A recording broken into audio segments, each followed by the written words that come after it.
And Grace Corrigan, the parents of Christa McAuliffe, were at the Kennedy Space Center this morning. They knew television cameras were trained upon them, cameras that would capture their joy and jubilation over their daughter's flight into space. Instead, those cameras captured an almost painful grief and sorrow.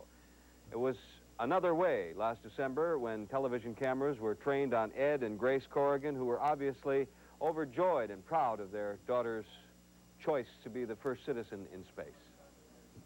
What was it like when Christa was selected? How'd you all feel? Great. Excited. Very excited. You all going to be at the Cape? Naturally, wouldn't miss it. Yes, the whole family will be there. We have 4 other children besides Christa, so everybody will be there.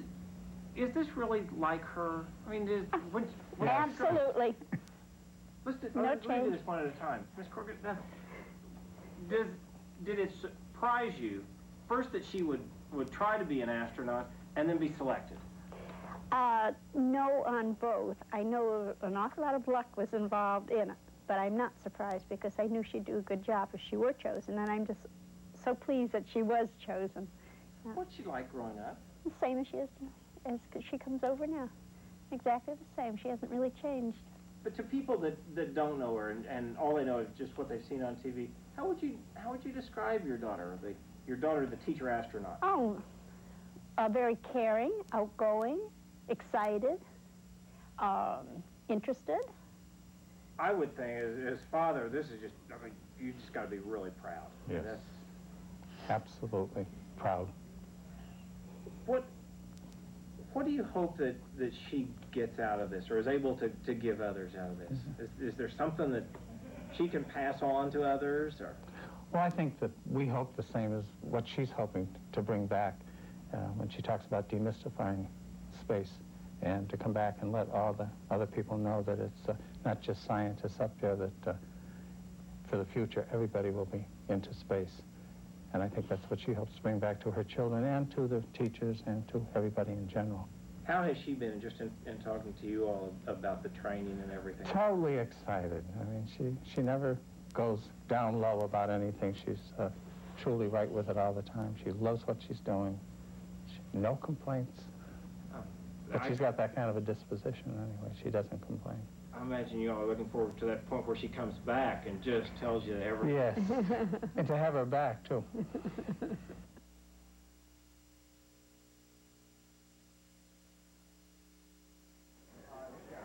Ed and Grace Corrigan, parents of Sharon Christa McAuliffe, who apparently died along with 6 astronauts in this morning's fireball over the Kennedy Space Center. As in any tragedy of this magnitude, especially for those intimate in the space program, it will be some time before we know the outcome of the investigation. Future space shuttle plans, I know from covering the first 5 shuttle missions at the Houston Space Center, that the astronauts are part of a family. This morning, even we hard-bitten journalists, newsmen, if you will, upon seeing this space shuttle explode, were shocked. We were horrified, and you can imagine what the members of this shuttle family have to go through in Houston, at the Kennedy Space Center in Florida, the Goddard Space Flight Center, and all the rest. They're going to have to evaluate their emotions. They're going to have to go through this process before we can ever get their reactions about the future of the space program. But we do know that there apparently is going to be some considerable delay in the space program. Now that this tragedy has happened, there will have to be an investigation until the results of that investigation are complete. I'm sure you will be seeing no more space flights. That also is being debated in Washington, Bernie. We heard some, especially Charles Gray, the representative from Illinois, early this afternoon, saying that perhaps we should even go so far as to look into the future of the manned space flight program. So even Washington is in a state of stunned silence right now as far as where we are and where we're going. Indeed, that is the case, Lou.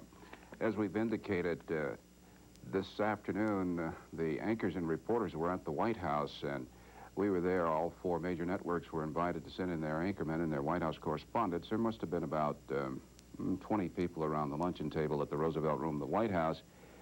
The president was to come in, and then he was being briefed prior to coming in to talking to us, and then he learned about this tragedy from Vice President Bush and National Security Advisor John Poindexter.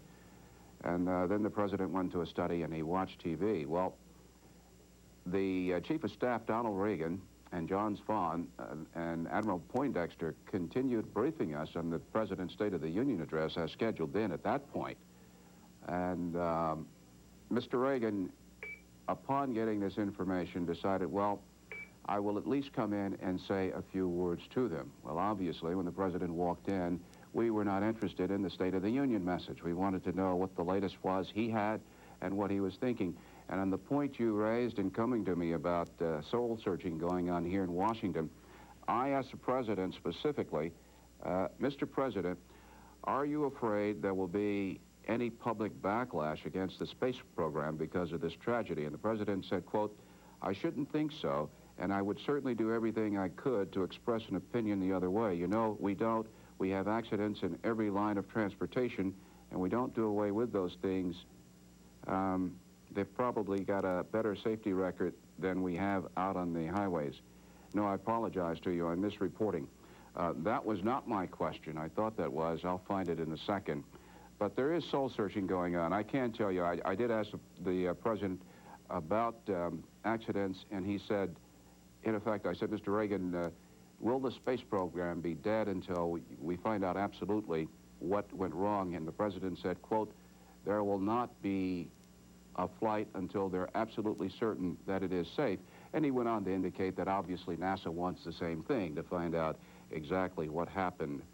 Lou, in covering this kind of story, our viewers, you've been with us since, well, since the liftoff this morning until you saw what happened 18 miles into space. It's very difficult because this story is unfolding. We know that 7 Americans will never return, but what we're trying to do, we're assuming that perhaps you're just joining us for the first time, so we want to bring you up to date on what has happened, and we want to tell you what we expect to happen. And sometimes there are miscues, but we're endeavoring to bring it to you as quickly as possible. It's not always neat, but you know it's factual and it's accurate.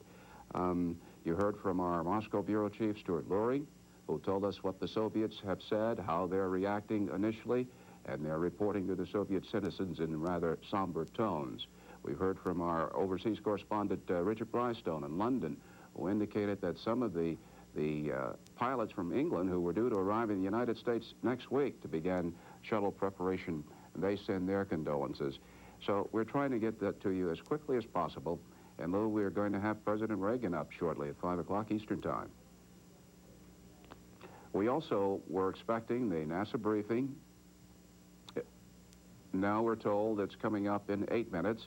Originally it was 3:30 Eastern Time, moved back to 4 o'clock, and now it's beginning to go somewhat. Certainly all of this very understandable. We cannot report the news to you until it occurs. And when they are ready to come up, we will be carrying it live for you. Lou, on a story like this that's so tragic, it's very difficult to conceal your emotions and still do your job professionally. And of course, that's minor on a scale of 1 to 10 compared to the tragedy being felt by the people who've lost their lives, their families, their friends, people who've known them. And Bernie, there certainly is a lot of emotion that we will be seeing in relation to this story before we're through reporting it, as CNN's continuing live coverage goes on into the night and into tomorrow for many days and weeks to come. Again, the Space Shuttle Challenger exploded in a massive ball of fire 72 seconds after blastoff Tuesday. As it hurtled into the Atlantic Ocean, there appeared no chance that teacher Christa, McAuliffe, and the 6 astronauts on board survived. CNN science correspondent Tom Mintier is with us to provide some background. Tom. Lou, we might want to take a look at our slow motion that recorded the instant that the fire developed on board Challenger, at the base of Challenger, between Challenger and the external tank. Here you see the fire in slow motion between the shuttle and the external tank that has liquid hydrogen in it. That might be indicative, and NASA, I'm sure, will be studying this very closely along with the data that was coming in, because they have, you know, hundreds and hundreds of subsystems that monitor performance of the engines, the external tank, the solid rockets. They monitor everything. Now, along the edge of the external tank, this is a book that's put out by Martin Marietta, one of the contractors for the Space Shuttle program. This shows the connection points. There are 2 connection points on the external tank that connect the shuttle's engine, which derives their fuel from this. And one of those points is on the aft of the shuttle, where these feeder tubes come up. And they run along, I don't know if you can see, there's a small little line here, a small tubing that provide liquid hydrogen for the shuttle's engines to power them. That is the point, approximately, where we could see the flames before the explosion. There were 2 flames on this solid, or this external tank, a flame here and a flame on this side. And when you compare it with the slow motion that we just showed you a second ago, it is approximately near that feeder valve point that feeds into the shuttle and powers the engines. It's going to be a while before they really understand what happened. Workers at Rockwell International in California built the Space Shuttle Challenger, and many were watching television today when their handiwork exploded in midair. The company spokesman says he doesn't know what caused the explosion, and he promised to have a formal statement on the tragedy later. The space program had a perfect in-flight safety record until today, and as CNN's Burton Jones reports, there were backup plans in case of a disaster. For years, the National Aeronautics and Space Administration has had in place emergency procedures to deal with almost every contingency. Almost every contingency. Rescue crews and astronauts alike all train for the possibility of space accidents, emergency landings, and fiery crashes. There is no drill to cover a shuttle blowing up just after launch. But the emergency procedure to keep a shuttlecraft from crashing into a populated area calls for the deliberate destruction of the ship right after liftoff. The shuttle is built like a bomb. The solid fuel rocket boosters and large external fuel tank are wired with special radio receivers and high explosives. When they are triggered, the resulting fireball vaporizes the shuttle and its crew. This nation's 19 space shuttle missions have logged more than 50 million miles without injury. U.S. Senator Jake Garn, a former astronaut, was asked about critics who charged that launch procedures for Tuesday's tragic flight had been rushed. No, I was down on Saturday and for the launch on Sunday morning, and they were criticized on Sunday for being overly careful. Safety has always been foremost in their minds. And liftoff of the orbiter... Senator Garn said he would feel safer on a shuttle flight than driving his own car. Burton Jones, CNN.